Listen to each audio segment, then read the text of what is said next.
Hello बच्चों, let's start this question. So this question says, name the various advantages and limitation of dimension analysis. हमें क्या बताने हैं? Advantage और limitations बताने हैं किसके? डायमेंशन एनालिसिस के। तो चलिए बच्चों, अब हम इस क्वेश्चन का की कॉन्सेप्ट लिखते हैं।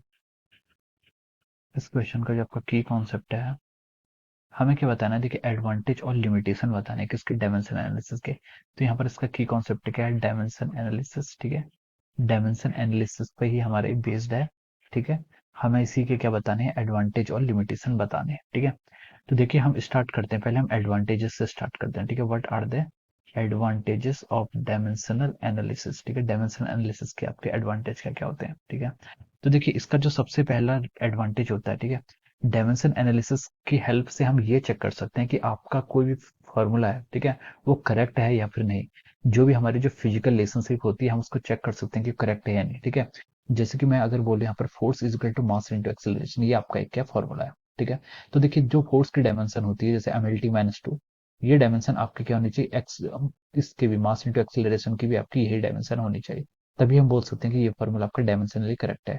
जैसे आपका पोटेंशियल एनर्जी और काइनेटिक एनर्जी दोनों की आपकी जो डायमेंशन होनी चाहिए वो सेम होनी चाहिए। पोटेंशियल एनर्जी क्या होता है? mgh, और काइनेटिक एनर्जी क्या होता है? Half mv square. तो इन दोनों की डायमेंशन क्या होनी चाहिए? सेम होनी चाहिए।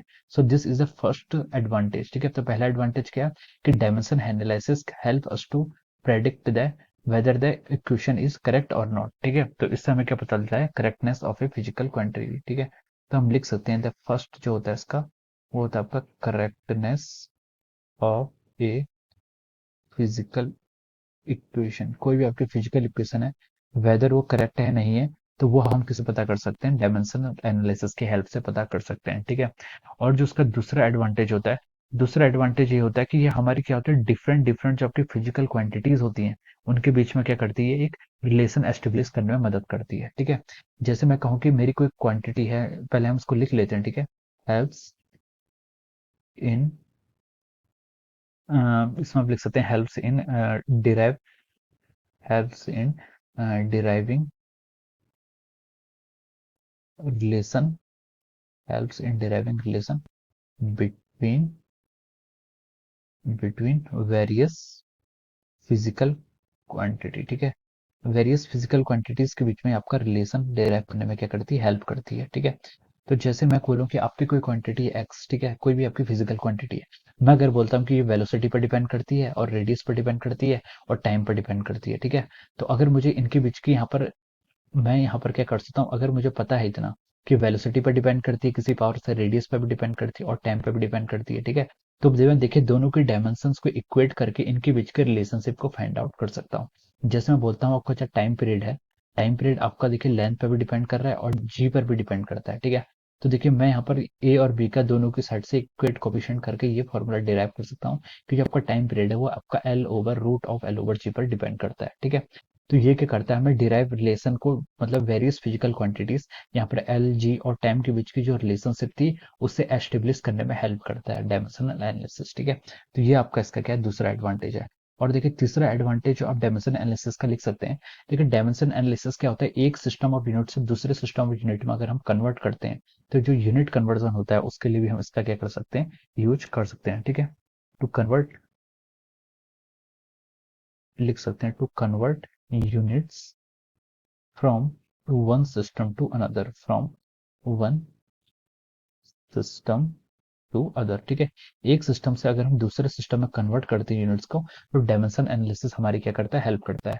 जैसे हमें पता है कि हम करते थे कि n1 u1 is equal to n2 u2, हम लिखते थे। ठीक है, तो ये क्या होता था? n1 क्या होती थी? न्यूमेरिकल वैल्यू, u क्या होती थी? यूनिट। एक सिस्टम में मान लीजिए ये सिस्टम आपका सीजीएस सिस्टम है, और दूसरा सिस्टम आपका n2 क्या है? Numerical value in second system, और u2 क्या है? Unit in second system. ठीक है, यह मान लीजिए आपका एसआई सिस्टम है। तो हम यहाँ से हम जो फॉर्मूला हमने डिराइव किया है कि जो आपका 1 न्यूटन होता है वो 10⁵ डायंस होता है। ठीक है, या फिर आपका जो या फिर आपके जो दूसरे रिलेशन होते हैं, वो सब हम क्या कर सकते हैं? इसकी हेल्प से क्या कर सकते हैं? डिराइव कर सकते हैं। ठीक है, by it helps us to convert the units from one system to another system. ठीक है, तो ये सारे क्या है? This are all the advantages of dimensional analysis. ये आपके डायमेंशन एनालिसिस के क्या है? एडवांटेज है।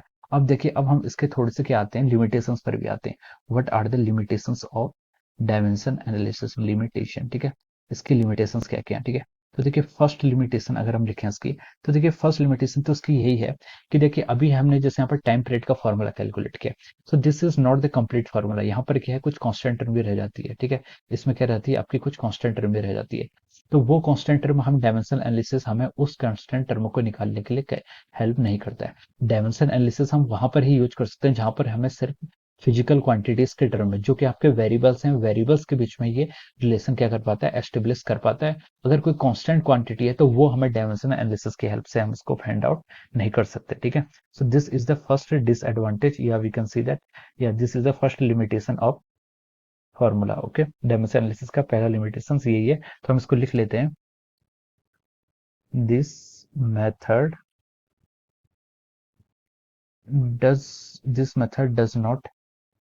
does not help us to know the value of constant, ठीक है। जो कांस्टेंट ऑफ प्रोपोर्शनलिटी लिख लेते हैं, constant of proportionality is a better word, constant of proportionality, ठीक है, प्रोपोर्शनलिटी, ठीक है। तो ये जो मेथड है आपको, ये आपकी कांस्टेंट ऑफ प्रोपोर्शनलिटी या फिर कांस्टेंट क्वांटिटी को कैलकुलेट करने में आपका हेल्प नहीं करता है, ठीक है। तो ये तो इसका हो गया पहला डिसएडवांटेज, ठीक है। अब देखिए इसकी दूसरी जो आपकी डीमेरिट्स है, इसकी दूसरी सॉरी लिमिटेशंस हम लिख सकते हैं। इसकी दूसरी लिमिटेशंस ये होती है कि देखिए डायमेंशन एनालिसिस की हेल्प से हम क्या करते हैं, कंपोजिट फंक्शन कभी फाइंड आउट नहीं कर सकते। कंपोजिट फंक्शन मतलब ये होता है, जैसे कि अगर कोई फॉर्मूला आपके पास, जैसे आपके पास कोई फॉर्मूला है v is equal to u plus at, v is equal to u plus at. ये फॉर्मूला भी काफी सिंपल है, जैसे s is equal to u t plus half at square, ये आपका क्या हो जाएगा, एक फॉर्मूला है, ठीक है। तो डायमेंशन एनालिसिस हमें ये बता देगा कि s जो आपका डिपेंडेंसी वो u पर भी बता देगा और t पर भी बता देगा। लेकिन ये कंपोजिट फंक्शन मतलब अगर यहाँ पर एडिशन और सब्सट्रैक्शन आ जाएगा, तो ये सेकंड टर्म में ये कैलकुलेट नहीं कर पाएगा। आइदर या तो ये टर्म कैलकुलेट करेगा, या फिर आपकी, या तो आइदर आपकी ये आपकी फर्स्ट टर्म कैलकुलेट करने में हेल्प करेगा, या फिर आपकी ये सेकंड टर्म हेल्प करने में, कैलकुलेट करने में हेल्प करेगा, ठीक है। या फिर हम दोनों, हमको इनको इंडिविजुअली निकालना पड़ेगा। बट ये कंपोजिट फंक्शन के लिए एज ए होल क्या कर सकता है, हेल्प नहीं कर सकता, ठीक है। तो ये आपकी डायमेंशन एनालिसिस की क्या है, दूसरी लिमिटेशन है। क्या ये आपकी किसी कंपोजिट फंक्शन की डायमेंशन को हेल्प करने, कैलकुलेट करने में हेल्प नहीं कर सकता, ठीक है। तो हम लिख सकते हैं कि this method can not use to derive relation like composite functions को हम मतलब यहाँ पर रिलेशन नहीं लिख सकते, ठीक है। तो लिख लेते हैं this method uh, cannot be used for composite function लिख लेता हूँ, ठीक है, simple. This method can not be used for composite functions. Composite functions वो होते हैं जहां पर क्या होता है आपका, एक टर्म तो होती है, उसके साथ में एडिशन सब्सट्रैक्शन के साथ दूसरी टर्म भी होती है, उसे हम कंपोजिट फंक्शन कहते हैं। एक से ज्यादा जहां पर आपके वेरिएबल्स या फिर टर्म होती हैं, ठीक है। ये आपका क्या होगा, सेकंड लिमिटेशन, ठीक है।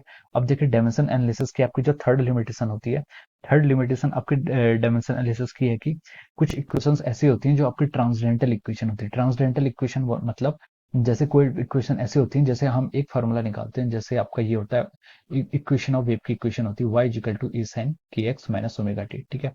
तो देखिए ये जो आपका डायमेंशन एनालिसिस है, ये आपका यहाँ पर ये साइन या फिर कोई भी ट्रिग्नोमेट्रिकल फंक्शंस को कैलकुलेट करने में हेल्प नहीं कर सकता, ठीक है। ये इस चीज को कैलकुलेट करने में हेल्प नहीं करता है, क्योंकि देखो साइन के अंदर जो भी टर्म है के एक्स माइनस ओमेगा टी, ये क्या है, इसका साइन का क्या आर्ग्यूमेंट है, एम्पलीट्यूड है, और इसकी कुछ ना कुछ वैल्यू होगी, ठीक है। तो ये कांस्टेंट टर्म आ जाएगा।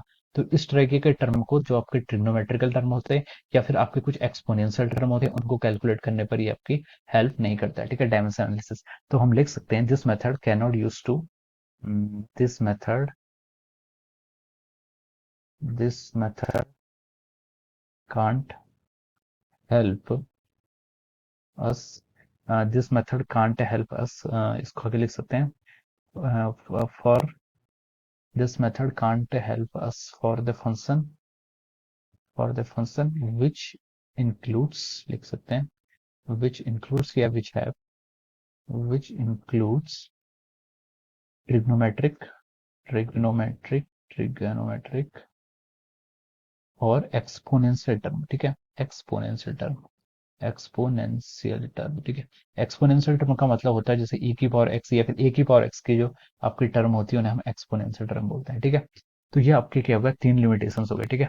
और इसका डायमेंशन एनालिसिस का, और अगर आप और लिमिटेशंस देखना चाहें, तो हम बोल सकते हैं कि जो आपका डायमेंशन एनालिसिस होती है, ये कुछ क्वांटिटीज ऐसी होती हैं, जैसे कि कुछ क्वांटिटीज होती हैं, जैसे हमारे वर्क बोलते हैं। वर्क की डायमेंशन क्या होती है? वर्क की डायमेंशन देखिए मैं यहाँ पर दिखाता हूँ।